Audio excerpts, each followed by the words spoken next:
Bonjour les hommes et les femmes de paix. J'espère que vous allez bien, vous avez passé un très bon week-end et la semaine commence aujourd'hui et nous allons encore prendre une semaine pour nous battre encore, pour nous battre afin de nous faire une petite place au soleil, comme les gens le disent. Et j'espère que vous êtes bien reposés. Pour ceux qui n'ont pas pu se reposer, c'est pas grave. Ils ont, ils ont dû se battre encore. Ils ont dû mettre au point certaines choses pour encore améliorer leur vie. Nous sommes toujours en train de rechercher la paix dans nos foyers, pour le bonheur de nos enfants, pour nous-mêmes, notre bonheur, pour le bonheur de la société. Donc, c'est toujours un plaisir pour moi de prendre de vos nouvelles. Et ce matin encore, je suis là. Je suis là avec vous. Nous allons continuer ce que nous avons commencé. Et la dernière fois, nous étions en train de voir l'attitude des hommes de paix, des hommes qui ont leur femme qui est en discorde avec leur famille. Et nous étions en train de voir le cas où les, la belle-fille arrive dans la famille du monsieur, elle est mal accueillie, elle est injustement combattue. Je précise que nous sommes dans ce cas pour le moment. Et nous disions la dernière fois que le mari n'a pas le droit d'abandonner sa femme dans cette situation.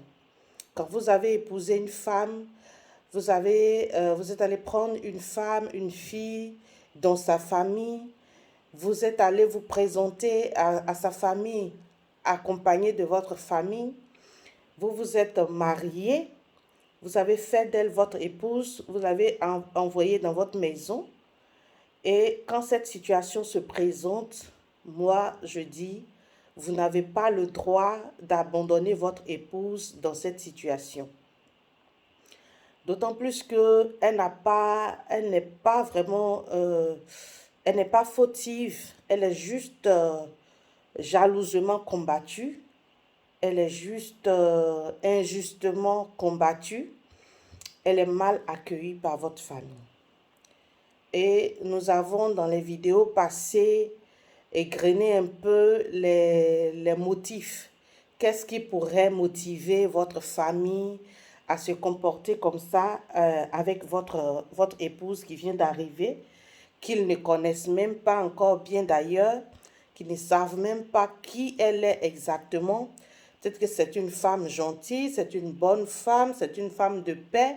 Ils n'ont même pas encore pris le temps de mesurer tout ça, mais ils sont déjà chauds et ils lui réservent un mauvais accueil. D'accord, donc nous étions en train de dire, moi, selon moi, c'est mon point de vue. Vous avez d'un côté votre famille, votre maman, vos frères, vos soeurs, et vous avez aussi de l'autre côté votre épouse, celle-là que vous êtes allé prendre ailleurs pour venir, pour amener dans votre famille.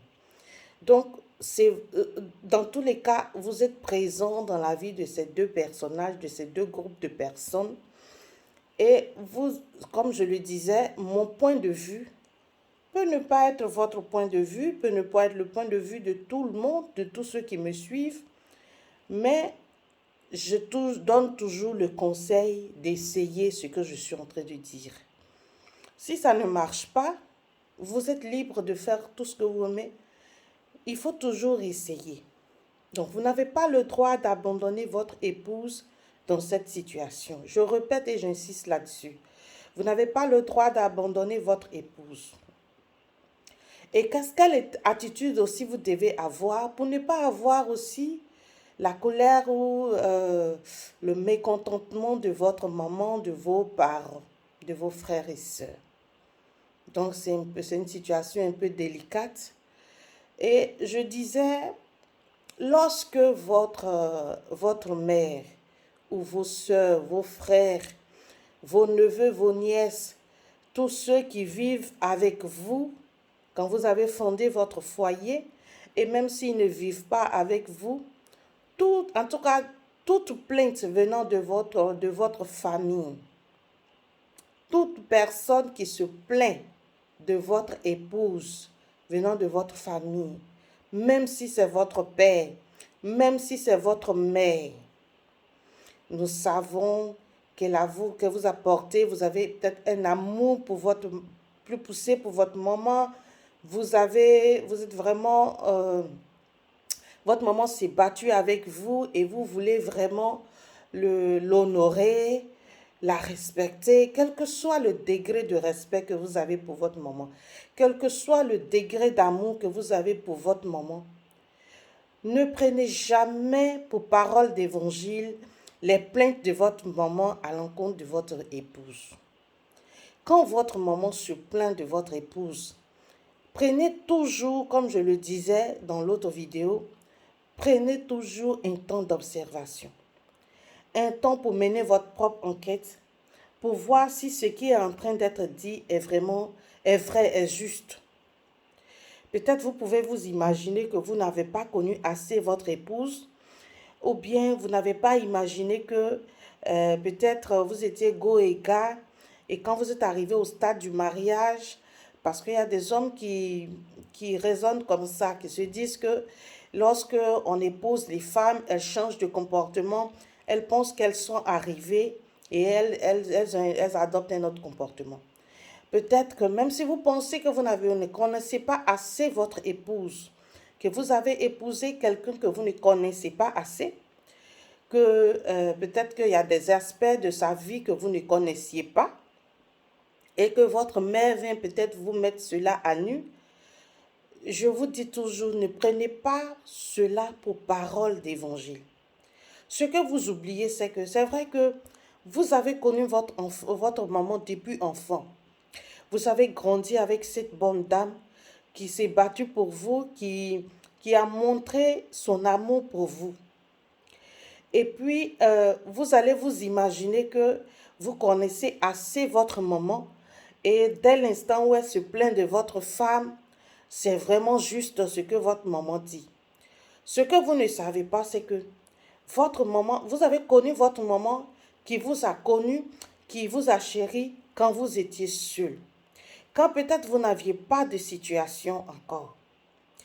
Mais vous ne connaissez pas aussi quelle serait son attitude, quelle est son attitude vis-à-vis de vous quand vous avez déjà commencé à travailler, vous avez une source de revenus et que vous êtes marié. Vous ne connaissez pas aussi cette facette de votre maman.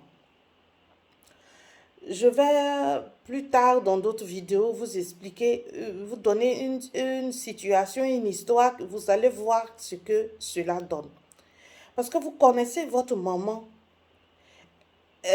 mais vous ne savez pas quelle peut être son attitude quand vous avez pris une femme. Il y a des moments qui vous ont excessivement montré leur affection, qui vous ont vraiment aimé, mais qui manifeste un peu de jalousie quand vous avez une épouse dans votre vie. Ça existe. Ça existe. Donc, au nom de cette jalousie, votre maman peut inventer des choses pour vous séparer de votre épouse et même pour vous séparer de toutes ces personnes. C'est-à-dire, vous pouvez être go et gars, elle accepte la situation, elle est vraiment partante, mais dès l'instant où vous allez en profondeur dans votre relation, dès l'instant où vous envisagez un peu de sérieux dans votre vie en essayant d'épouser une épouse, c'est maintenant que vous allez comprendre que votre maman n'est pas prête. Donc, pour cette raison, elle peut inventer elle peut tout inventer pour vraiment s'aimer la zizanie entre vous et votre épouse. C'est pour ça que je conseille de ne pas prendre pour parole d'évangile toutes les plaintes de votre maman, de vos frères, de vos soeurs. Vous les avez connus, vous avez grandi avec eux, mais c'était une autre facette de vous. Mais quand vous êtes devenu un homme, entre guillemets, comme on le dit, vous avez une source de revenus, peut-être que vous avez un bon boulot, vous ne savez pas quelle peut être leur attitude vis-à-vis de celle que vous avez épousée. Vous ne savez pas. Donc, qu'est-ce que vous devez faire si vous ne devez pas prendre pour parole d'évangile les plaintes de votre maman? Si vous ne devez pas automatiquement prendre parti pour votre maman, je vous dis de mener votre propre enquête.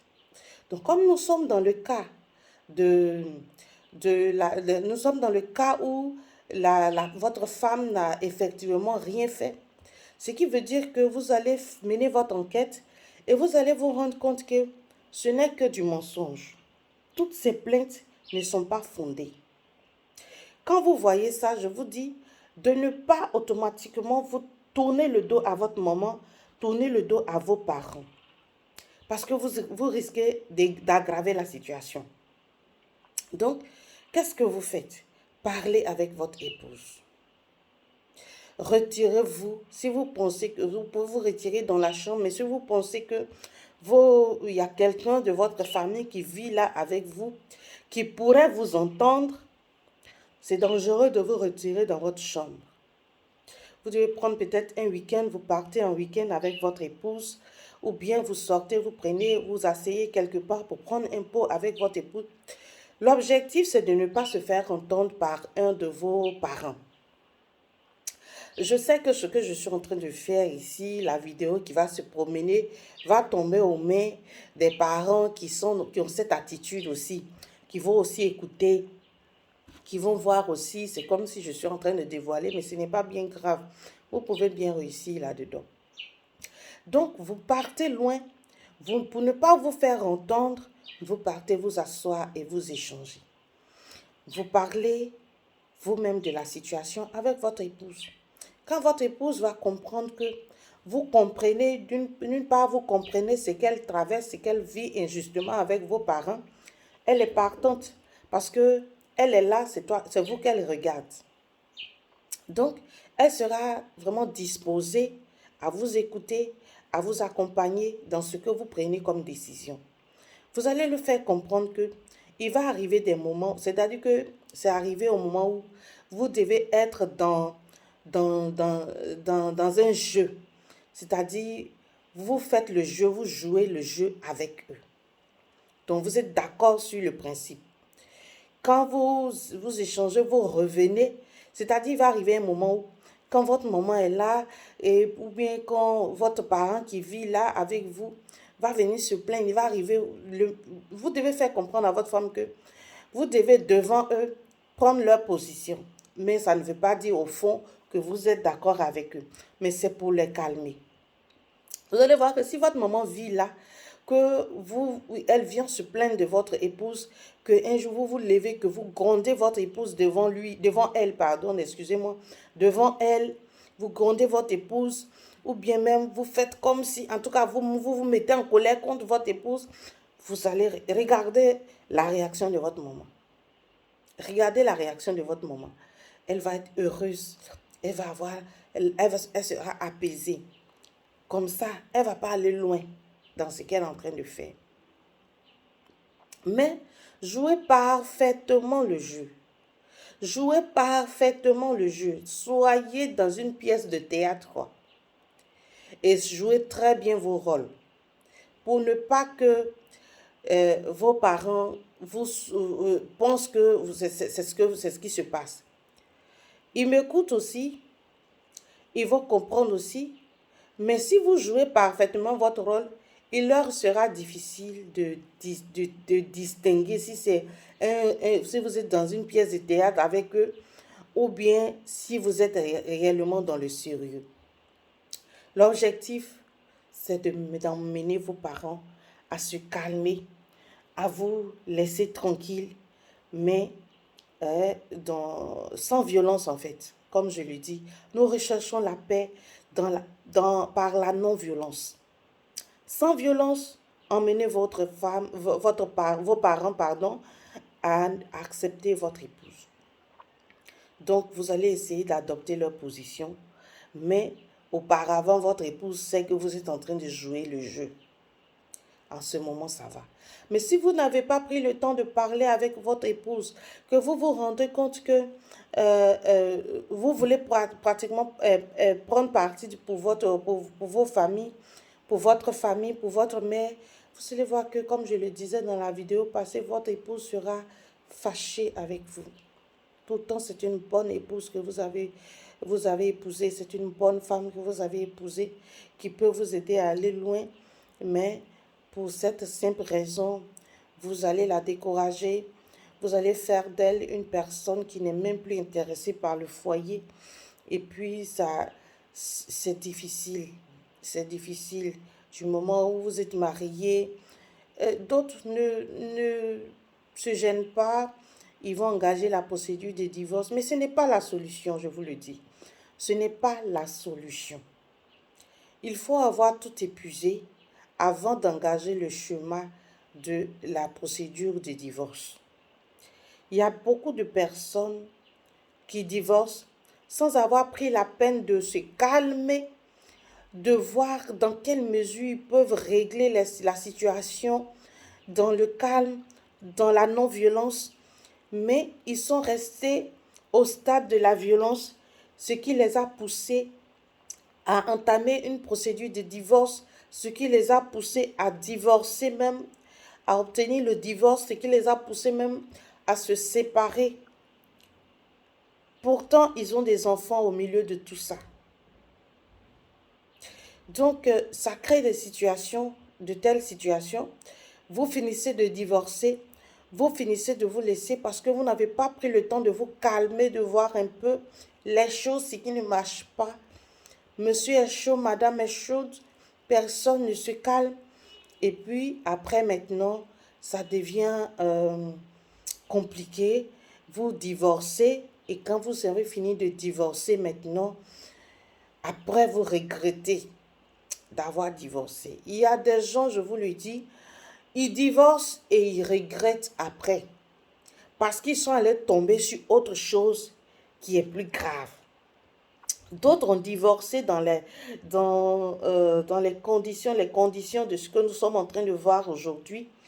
La belle famille qui accueille mal la femme, ils n'ont pas pris le soin de gérer la situation, de savoir comment gérer la situation avec intelligence. Ils sont restés dans la violence et finalement, ça les a amenés au divorce. Et puis, ils sont allés chercher une autre femme et se sont rendus compte que c'est les mêmes comportements que leurs parents ont vis-à-vis de chaque fille, de chaque femme qu'ils envoient, avec laquelle ils veulent faire du sérieux. C'est la même position. Et finalement, ils regrettent. Ils s'asseyent et ils voient, il y a des atouts en celle qui a été la première, qui a été justement combattue, qu'ils ont laissé partir. Ils se rendent compte que celle-là, c'était la meilleure épouse qu'ils pourraient avoir et ils les regrettent. Et en ce moment, peut-être qu'ils retournent auprès de cette femme. Ils ont vu qu'elle a refait sa vie. Et parce que c'est une femme qui a la tête sur les épaules, elle a refait sa vie. Du coup, ils tournent autour, mais vraiment, c'est difficile. Vous allez pousser une femme, une épouse à être infidèle parce que vous n'avez pas été tout simplement responsable. Vous n'avez pas su gérer la situation pour la garder avec vous. Donc, c'est ce qui veut arriver. Donc, avant d'aller jusqu'à la procédure de divorce, prenez votre temps. N'écoutez pas, ne prenez pas pour parole d'évangile les plaintes de vos parents, mais prenez votre temps. Prenez votre temps. Et quand vous avez découvert votre épouse, si elle est une bonne femme, elle consent à vous accompagner dans votre jeu, dans votre pièce de théâtre, pour calmer le jeu du côté de vos parents. Et puis, à un moment donné, ils se rendent compte que ils font tout, mais vous ne quittez pas cette femme, vous ne laissez pas cette femme, vous n'abandonnez pas cette femme. À un moment donné, ils sont fatigués. Ils sont tout simplement fatigués. Et puis, ils se rendent compte qu'ils font tout ça, mais vous avancez. Et puis, purement et simplement, ils vous collent la paix. Bien sûr, avec la prière. Bien sûr, quand vous êtes dans ce jeu, dans ce théâtre, dans cette pièce de théâtre, accompagnez cette pièce de théâtre de vos prières. Si monsieur n'a pas le temps de prier, si monsieur ne veut pas prier, que madame devienne une femme de prière. Si madame ne prie pas, que monsieur devienne un homme de prière. De sorte à régler la situation. Quand vous allez accompagner votre jeu de théâtre avec la prière, ça va marcher. Ça va prendre le temps que ça va prendre. Vos parents vont prendre le temps qu'ils vont prendre pour vous emmerder, mais à un moment donné, il y a une fin en toute chose. Vous serez vainqueur. Plutôt que d'engager la procédure de divorce, de mal gérer la situation, d'engager la procédure de divorce et après de regretter cette femme qui est partie. C'est le lundi matin, on a déjà été très long et on va mettre fin à notre entretien de ce matin tout en vous souhaitant de passer une très bonne journée, une agréable journée et de vous concentrer dans votre travail, de vous concentrer sur vos objectifs, sur vos objectifs. Soyez focalisés sur vos objectifs. Donnez-vous la force de les atteindre. Bisous, bisous. Moi, je vous aime. Et à mercredi pour une autre vidéo. D'ici là, passez une très bonne journée.